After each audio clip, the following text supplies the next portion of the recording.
Hello guys, मैं ब्रिजेश आज से आपको नए चैनल पर नई क्लास लेके आया हूँ।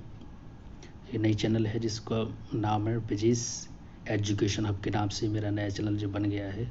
इस पर जो भी अब नई वीडियो नई क्लासेस आएंगी वो इसी चैनल पे आएंगी। तो बस आप इस चैनल के साथ बने रहिए और चैनल को सब्सक्राइब एंड लाइक ज़रूर करिए। और आज से मैं नई सीरीज आपको लेके आया हूँ। इसमें first of all S S T like जो एग्ज़ाम आने वाला है वर्ग 2 का, तो उसके मैं MCQ आपको लेके आया हूँ इस चैनल पर। तो बिल्कुल आपको प्रमुख MCQ यहाँ से मिलने वाले हैं।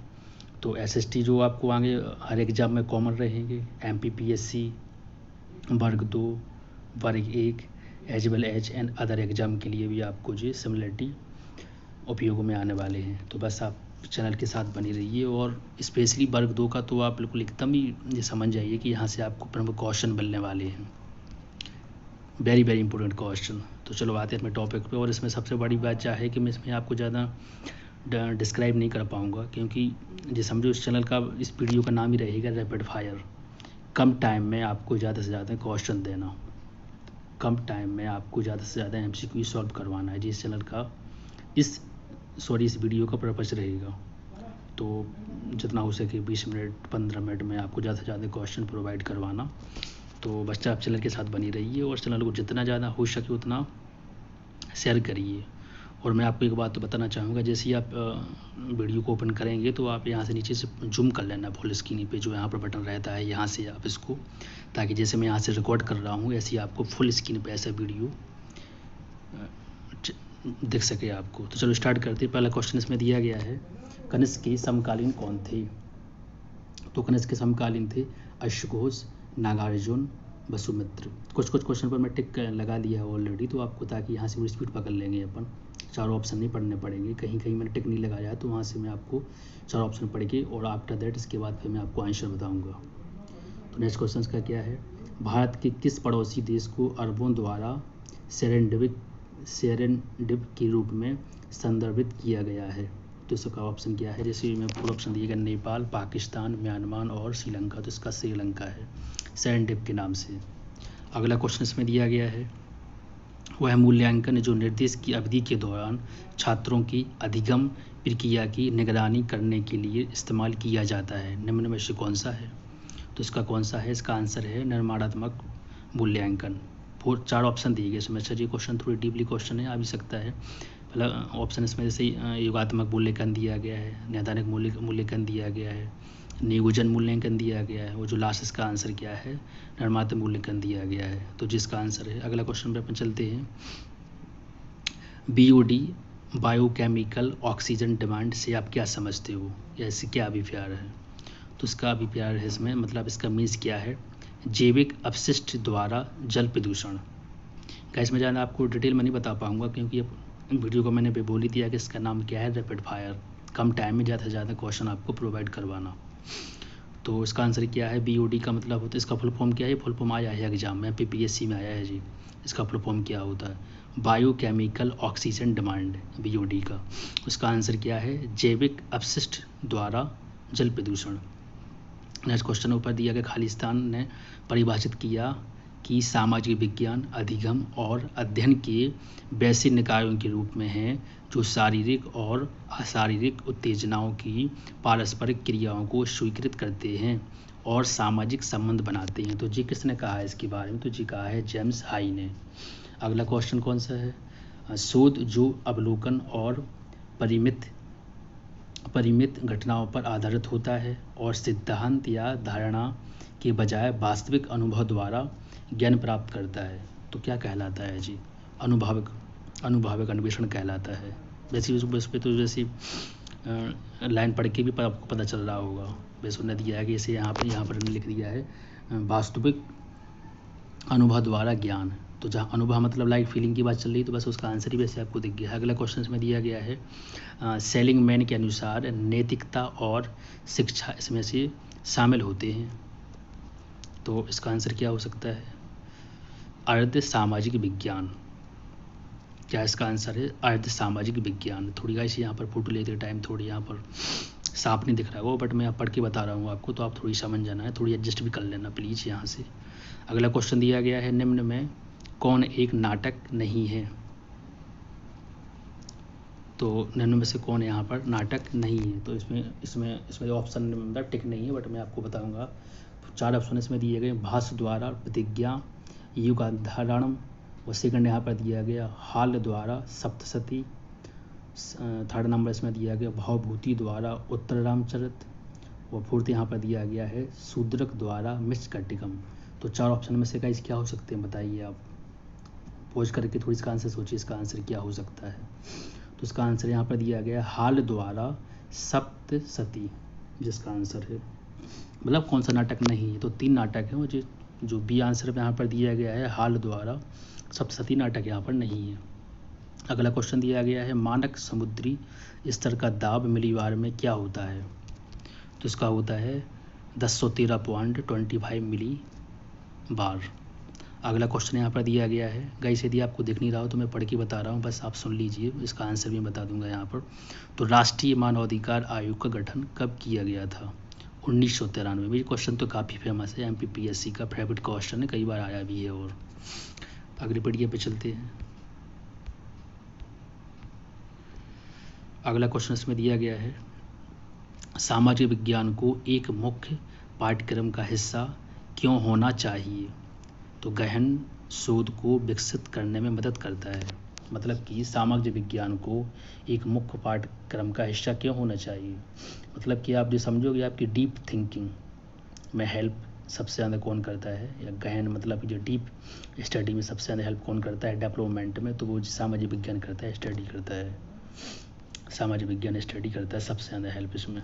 अगला क्वेश्चन इसमें दिया गया है, जनरल टिकट प्रणाली का दूसरा नाम क्या है? तो द्विसदस्य निर्वाचन प्रणाली। अगला क्वेश्चन, परिचर्चा पद्धति को इस नाम से भी जाना जाता है, कौन से नाम से? सुकराती पद्धति। अगला क्वेश्चन इसमें क्या दिया गया है, किसी व्यक्ति के द्वारा स्वयं के भीतर झांककर स्वयं के व्यवहार का अवलोकन कहलाता है? तो अंतरावलोकन। अगला क्वेश्चन में क्या दिया गया है, निम्न में से कौन सामाजिक परिवर्तन के रूप में शिक्षा इस दृष्टिकोण से संबंधित है? तो जी किसने कहा है? पाओलो फ्रेडरे ने कहा है। किसने कहा है? पाओलो फ्रेडरे ने कहा है। निम्नलिखित में से किसने इंग्लिश ईस्ट इंडिया कंपनी का संस्थापक चार्टर जारी किया था? एलिजाबेथ प्रथम। अगला क्वेश्चन क्या दिया गया है, विजयनगर साम्राज्य की स्थापना के समय दिल्ली का सुल्तान कौन था? तो जी क्वेश्चन थोड़ी इंपॉर्टेंट है, इसको आप थोड़ी पोस्ट करके दोबारा इसको रीड कर लेना आराम से। क्वेश्चन यहाँ पर दिया गया, विजयनगर साम्राज्य की स्थापना के समय दिल्ली का सुल्तान कौन था? तो कौन था? मोहम्मद बिन तुगलक। नेक्स्ट क्वेश्चन, भारतीय राष्ट्रीय कांग्रेस के प्रथम अध्यक्ष कौन थे?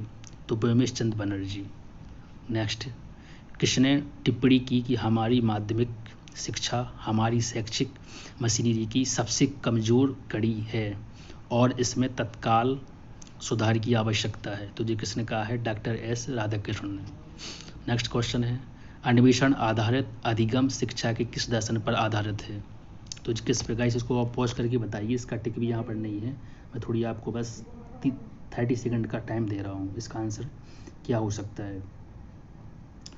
और पहला ऑप्शन इसमें दिया गया यथार्थवाद, आदर्शवाद, अस्तित्ववाद और प्रकृतिवाद। तो गाइस इसका आंसर क्या है? अस्तित्ववाद। सी इसका आंसर है। अगला क्वेश्चन इसमें दिया गया है, भारत ने 1971 में खालिस्तान के साथ 20 वर्षीय शांति और मित्रता संधि पर हस्ताक्षर किए थे। तो किसके साथ किए थे? सोवियत संघ यानी लाइक रूस के साथ। अगला क्वेश्चन था, थोड़ी यहाँ पर मैंने यहाँ पर फोटो ली है और इसकी PDF बनाई है, तो थोड़ी यहाँ पर साफ नहीं दिख रहा होगा, बट मैं आपको पढ़ के बता रहा हूँ, तो आप बस सुन ही लीजिए और इसको ऑप्शन में 4 बोल दूंगा। स्टार्ट में इसमें दिया गया, फिल इन द ब्लैंक संयुक्त राष्ट्र की एक इकाई है जो सभी सदस्य राज्यों से निर्मित है। तो कौन है? महासभा। इसका आंसर है महासभा। नेक्स्ट क्वेश्चन, भारत में हरित क्रांति के लाभ केवल तक सीमित होते हैं, तो गेहूँ और चावल तक। लाइक मतलब इसका आंसर ये है कि जो हरित क्रांति हुई थी, तो हरित क्रांति कौन कौन फसल से पर डिपेंड थी? तो कौन कौन सी थी वहाँ पर प्रमुख फसल? गेहूँ और चावल। नेक्स्ट क्वेश्चन, पृथ्वी पर जीवन के इतिहास और चट्टानों की संरचना के विषय में जानकारी प्राप्त करने की एक विधि के रूप में जीवाश्मों का अध्ययन यह कहलाता है। इसका आंसर क्या है बताइए। जहाँ पर टिक नहीं लगा वहाँ पर आपको कम से कम 30 सेकंड का टाइम है, वहाँ पर आपको पॉज करके उसका आंसर थिंकिंग करना है, सोचना इसका आंसर क्या हो सकता है। तो पहला ऑप्शन इसमें दिया गया है इकोलॉजी, जियोग्राफी और पेलियोंटोलॉजी और जियोलॉजी। तो इसका आंसर क्या है गाइस बताइए आप। इसका आंसर है सी, पेलियोंटोलॉजी। अगला क्वेश्चन, भूमध्य रेखा पर क्षोभ मंडल की मोटाई निम्न में से किस मौसम में सबसे अधिक होती है। तो सबसे अधिक कौन में होती है, इसमें तो आंसर पर टिकी है। तो इसका पहला ऑप्शन दिया गया शीतकालीन, बसंत, ग्रीष्मकालीन, शरद। तो जो पता है आपको कि ग्रीष्मकालीन में होती है, गर्मियों के टाइम पर जो क्षोभ मंडल की जो मोटाई होती है ना वो सबसे ज़्यादा होती है। भूमध्य रेखा पर क्षोभ मंडल की मोटाई गर्मियों के टाइम पर होती है। नेक्स्ट क्वेश्चन, एक वर्ष में किसी अर्थव्यवस्था में उत्पादित अंतिम वस्तुओं और सेवाओं के मूल्य को कहते हैं सकल घरेलू उत्पाद यानी जीडीपी। उद्देश्य आधारित शिक्षण इनके द्वारा सुझाया गया है। तो इसका आंसर क्या है बताइए। यहाँ पर टिक नहीं है, यहाँ पर आपको पॉज करना है। इसका आंसर क्या हो सकता है। C Norman, D W Allen, Benjamin L Bloom और डेविड क्रॉडर। तो इसका आंसर क्या है गाइस, आप थोड़ी पॉज करके यहाँ पर इसका आंसर बता सकते हैं। इसका आंसर है C, Benjamin L Bloom. Next question, निम्नलिखित में से कौन अन्वेषण आधारित अधिगम का एक लाभ है। तो इसका आंसर है यह बहुत सारी तैयारी और योजना समय शामिल करता है। मतलब कि इस क्वेश्चन में पूछा है कि निम्नलिखित में से कौन सा अन्वेषण आधारित अधिगम का एक लाभ है। तो यह बहुत सारी तैयारी और योजना समय शामिल करता है। गाइस यहाँ पर मैंने आपको बोला ना कि रैपिड फायर कम टाइम में बहुत सारे क्वेश्चन आपको प्रोवाइड करवाना है, तो इसलिए मैं स्पीड में भाग रहा हूँ। इसका एक्सप्लेन बताने में मैं असमर्थ हूँ। नेक्स्ट क्वेश्चन यहाँ पर दिया गया है, भारत के किस वित्त मंत्री ने नई आर्थिक नीति की शुरुआत की है। तो कौन थे जी यहाँ पर, मनमोहन सिंह। नेक्स्ट क्वेश्चन, भारत में खाद्य सुरक्षा के लिए किस योजना पर विस्तार से चर्चा की गई है। तो 9वीं योजनाओं में। नेक्स्ट क्वेश्चन, भारत के संविधान का कौन सा अनुच्छेद एक नागरिक को मौलिक अधिकारों को परिवर्तित करने के लिए सर्वोच्च न्यायालय में जाने का अधिकार देता है। तो कौन सा, पत्र से सबको पता होगा। यदि आपके जो मौलिक अधिकार है उनका हनन हो रहा है या कोई उसका उनका वायलेट कर रहा है तो वो उनके लिए आपको अपील करने की, उनके खिलाफ लड़ने के लिए आप सुप्रीम कोर्ट में जा सकते हैं। ये कहीं न कहीं उपचारों का अधिकार है। ठीक है। नेक्स्ट क्वेश्चन में दिया गया है, भारतीय संविधान का कौन सा अनुच्छेद एक स्वतंत्र चुनाव आयोग प्रदान करता है। तो 324, वो निर्वाचन जो जिसमें निर्वाचन पद्धति दी होती है वो निर्वाचन आयोग का सिस्टम इसी में दिया गया है। नेक्स्ट क्वेश्चन, निम्नलिखित में से कौन सूक्ष्म शिक्षण पर आधारित है, माइक्रो टीचिंग पर आधारित है। निम्नलिखित में से कौन सूक्ष्म शिक्षण पर आधारित नहीं है। इनके ऑप्शन यहाँ पर दिए गए हैं, तत्काल प्रतिपुष्टि प्राप्त नहीं होती है, निर्देश की अवधि 5 से 10 मिनट तक सीमित होती है, अधिगम समूह का आकार छोटा होता है और दक्षिण नियंत्रित परिस्थितियों में किया जाता है। तो इसका आंसर यहाँ पर टिक नहीं है, और जहाँ पर टिक नहीं वहाँ पर आपके पास 30 सेकंड है फॉर द थिंकिंग। बस आप इसका आंसर बताइए, इसका आंसर क्या हो सकता है। तो इसका आंसर है गाइस फर्स्ट वाला, तत्काल प्रतिपुष्टि प्राप्त नहीं होती है, ये नहीं होती इसे माइक्रो टीचिंग में। नेक्स्ट क्वेश्चन यहाँ पर दिया गया है, निम्नलिखित में से किस राजवंश का शासनकाल सबसे लंबा था। ऑप्शन में प्रतिहार, पाल, सेन और राष्ट्रकूट। यहाँ पर भी टिक नहीं है, यहाँ पर टिक नहीं है, तो यहाँ पर आपके पास 30 सेकंड है। इसका आंसर क्या हो सकता है। इसका आंसर है पाल। जो पाल राजवंश था इनका सबसे ज़्यादा शासनकाल था इन चारों ऑप्शन में से। नेक्स्ट क्वेश्चन है, निम्नलिखित में से कौन सा वायसराय एल्बर्ट बिल विवाद से जुड़ा था। यहाँ पर भी ऑप्शन नहीं है, मतलब यहाँ पर भी टिक नहीं है, तो यहाँ पर ऑप्शन दिए गए हैं लॉर्ड रपन, लॉर्ड रटन, लॉर्ड कर्जन और लॉर्ड हार्डिंग। तो इसका आंसर गाइस क्या हो सकता है। आप थोड़ी पॉज करके 30 सेकंड के अंदर इसका आंसर थिंकिंग करके बताइए आंसर, इसका आंसर क्या हो सकता है। तो इसका आंसर है लॉर्ड रपन। अगला क्वेश्चन, निम्नलिखित में से क्या भारत में आर्थिक विकास के लिए एक प्रमुख बाधा है। निम्न उत्पादकता, निम्न स्तर की बेरोजगारी, उच्च साक्षरता दर और सकल घरेलू उत्पाद दर में वृद्धि। वैसे इसका ऑप्शन तो आपको पढ़ के ही आ गया हो इसका आंसर क्या हो सकता है, बट आप थिंकिंग करके एक बार इसका आंसर बता सकते हैं। इसका आंसर क्या है, इसका आंसर है निम्न उत्पादकता। मैं एक बार रिपीट करके बताता हूँ, निम्नलिखित में से क्या भारत में आर्थिक विकास के लिए एक प्रमुख बाधा है, तो निम्न उत्पादकता मतलब कि लो प्रोडक्शन ही हो रहा है, इसकी वजह से एक इकोनॉमिक प्रॉब्लम है जो बहुत बड़ी। नेक्स्ट यहाँ पर दिया है, यहाँ पर तो इसकी ऑप्शन भी नहीं पूरी दी गई। अगली पीडीएफ पर चलते हैं अपन, जस्ट मिनट गाइस। हाँ, थोड़ी इसकी पीडीएफ साफ आई है फोटो। नेक्स्ट क्वेश्चन यहाँ पर दिया गया, निम्नलिखित में से किस मुगल सम्राट ने तम्बाकू के उपयोग को प्रतिबंधित किया था, मतलब किस क्वेश्चन ने रोक लगा दी थी, उसको बैन कर दिया था तम्बाकू की। जी क्वेश्चन इंपॉर्टेंट है। तो जहांगीर, बाबर, शाहजहां और अकबर, तो इनमें से गाइस कौन हो सकता है आप बताइए। इसमें आपको पॉज करना है, वो 30 सेकंड है आपके पास। You have 30 second for the thinking and after that to tell me the answer. तो इसका आंसर क्या है, जहांगीर ने, जो मुगल सम्राट थे ना, जहांगीर ने तम्बाकू के उपयोग पर प्रतिबंध लगा दिया था, मतलब कि इसको बैन कर दिया था। नेक्स्ट इसका क्वेश्चन है, एक प्रभावी शिक्षक कक्षा के वातावरण को और अधिक बनाता है, लोकतांत्रिक, निरंकुश, सख्त और कठोर और आरक्षित। पहली बात तो यहाँ आपको देखना है कि देखो, जैसे कोई ऑप्शन आपको मिल रहा है तो ऑप्शन में जो नेगेटिव है ना, उसको आप एलिमिनेट कर सकते हैं। तो इसका आंसर क्या हो सकता है, थोड़ी पोस्ट करके आप सोचिए। देखो, निरंकुश जी एक नेगेटिव वर्ड है, सख्त और कठोर जी भी नेगेटिव है, और आरक्षित जी भी नेगेटिव है। पहला इसमें दिया गया लोकतांत्रिक, यानी सबको अधिकार उसका मिलना चाहिए, तो इसका आंसर फर्स्ट ही वाला है। नेक्स्ट क्वेश्चन में दिया गया, शेरशाह द्वारा प्रचलित किया गया और मुगलों द्वारा जारी रखा गया है चांदी का सिक्का क्या था। ये आंसर तो सबको पता होना चाहिए इसका। ऑप्शन क्या है, ऑप्शन में है रुपया, अशरफी, मोहर और दीनार। तो गाइस यू हैव 30 सेकंड, इसके बाद फिर आप आंसर बताइए पॉज करके। तो उसका आंसर है रुपया, सभी को पता होगा ये तो। नेक्स्ट ये क्वेश्चन कई बार एग्जाम में भी आया है, और MPPSC का तो फेवरेट क्वेश्चन है जी, जो ऑलरेडी पेपर में आया हुआ क्वेश्चन है, कई एग्जाम में भी आया है। और नेक्स्ट क्वेश्चन है, आधुनिक भारत में कई सामाजिक समस्याओं का कारण निम्न की अपेक्षा हो सकती है, उच्चतर शिक्षा, अंग्रेजी शिक्षा, आदर्श शिक्षा, तकनीकी शिक्षा। तो इसका आंसर क्या हो सकता है, उच्चतर शिक्षा। मैं एक बार फिर से ऑप्शन रिपीट करना चाहूँगा, उच्चतर शिक्षा, अंग्रेजी शिक्षा, आदर्श शिक्षा, तकनीकी शिक्षा। तो इसका ऑप्शन है गाइस, इसका आंसर है आदर्श शिक्षा।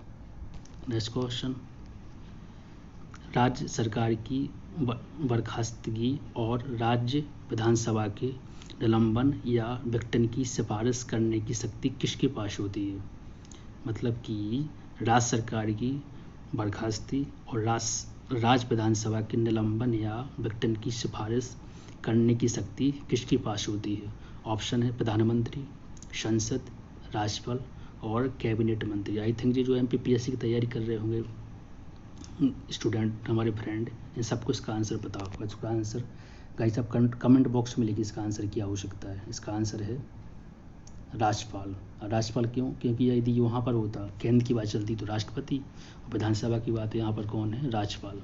नेक्स्ट क्वेश्चन इसमें दिया गया है, विश्व स्तर पर हरित क्रांति के जनक किसे माना जाता है, तो Thomas Malthus, Norman Borlaug, Cecil Salmon और विलियम एस गॉड। तो इसका आंसर तो आई थिंक सभी को पता होगा जी, रिपीटेड क्वेश्चन है। इसका आंसर है नॉर्मन बोरलॉग।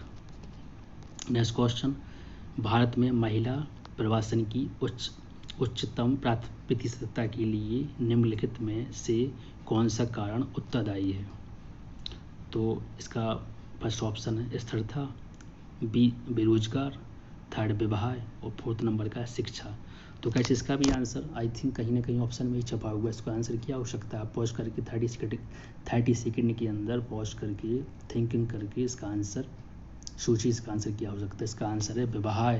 भारत में महिला प्रवासन की उच्चतम प्रतिशतता के लिए निम्नलिखित में से कौन सा कारण उत्तरदायी है, मतलब प्रवासन लाइक यहाँ से वहाँ जाना, तो विवाह ही है ना। प्रवासन लाइक ये कि वो अपने घर पर है, कहीं ना कहीं जो लड़की है वो अपने घर पर मायके में हो, प्रवासन उसका कहाँ हो रहा है, सासुर में हो रहा है। तो विवाह का सबसे बड़ा कारण क्या हो सकता है, इसका सबसे बड़ा कारण विवाहित है, वो अपने घर से दूसरे घर जा रही है। नेक्स्ट क्वेश्चन है, निम्नलिखित में से किसकी खेती के लिए अफगानिस्तान का हेलमंद प्रांत प्रसिद्ध है? किसकी खेती के लिए अफगानिस्तान का हेलमंद जो स्थान प्रांत है, वहाँ का राज्य किसके लिए प्रसिद्ध है? अफीम के लिए, गेहूं के लिए, कपास के लिए और तंबाकू के लिए। तो इसका आंसर है अफीम के लिए। नेक्स्ट क्वेश्चन, लाल बहादुर शास्त्री की समाधि को इस नाम से भी जाना जाता है? शक्ति स्थल के नाम से, शांतिवन के नाम से, चित्र भूमि के नाम से और विजय घाट के नाम से। तो इसका आंसर, आई थिंक ये क्वेश्चन भी रिपीट क्वेश्चन है, MPPSC में आया है, ओल्ड क्वेश्चन है, मतलब PY क्वेश्चन है। तो ये क्वेश्चन है विजय घाट के नाम से। इसका आंसर है विजय घाट के नाम से। नेक्स्ट क्वेश्चन दिया गया है, प्रत्येक वर्ष सरकार किसानों की उपज के समर्थन के रूप में कृषि उत्पादों की कीमतों की घोषणा करती है, जिसे कहा जाता है। इसका ऑप्शन है सीमित मूल्य, आधारित मूल्य, विनिमय दर और समर्थन मूल्य। तो इसका आंसर है गाइस लास्ट, समर्थन मूल्य। नेक्स्ट क्वेश्चन, दक्षिणी अफ्रीका के कितने देश मिलकर दक्षिणी अफ्रीकी सीमा शुल्क संघ का निर्माण करते हैं? ऑप्शन है 3, B 5, C 4 और D मतलब द नंबर में कितने हैं? 6। तो इसका आंसर क्या है? इसका आंसर है 5। नेक्स्ट क्वेश्चन, कॉफ़ी की एक प्रजाति जिसे कोजी चेरी रियाना कहा जाता है, कैफीन से मुक्त होती है, निम्न में से किस देश में उपजाई जाती है? तो वियतनाम में, यमन में और कैमरून में और लाइबेरिया में। तो इसका आंसर क्या है? इसका आंसर है यमन में। तो गाइस आज का वीडियो बस इतना ही। 50 क्वेश्चन है जो मैंने आपको कम से कम 20 मिनट में समेटने की कोशिश की है। बस इस वीडियो का नाम ही यहाँ पर मैंने क्या रखा है, रैपिड फायर, यानी कम टाइम में आपको ज़्यादा से ज़्यादा क्वेश्चन प्रोवाइड करवाना। तो बस आप इस अकेडमी के साथ, चैनल के साथ बनी रहिए और जितना ज़्यादा हो सके अपने फ्रेंडों में इस वीडियो को फॉरवर्ड करिए, ताकि और लोगों को भी इस वीडियो का लाभ मिले। यह वीडियो आपको MPPSC और वर्ग 2 परीक्षा, वर्ग 1 परीक्षा और अनदर एग्ज़ाम के लिए भी सिमिलरिटी रूप से उपयोगी होने वाली है। तो जय हिंद, जय भारत।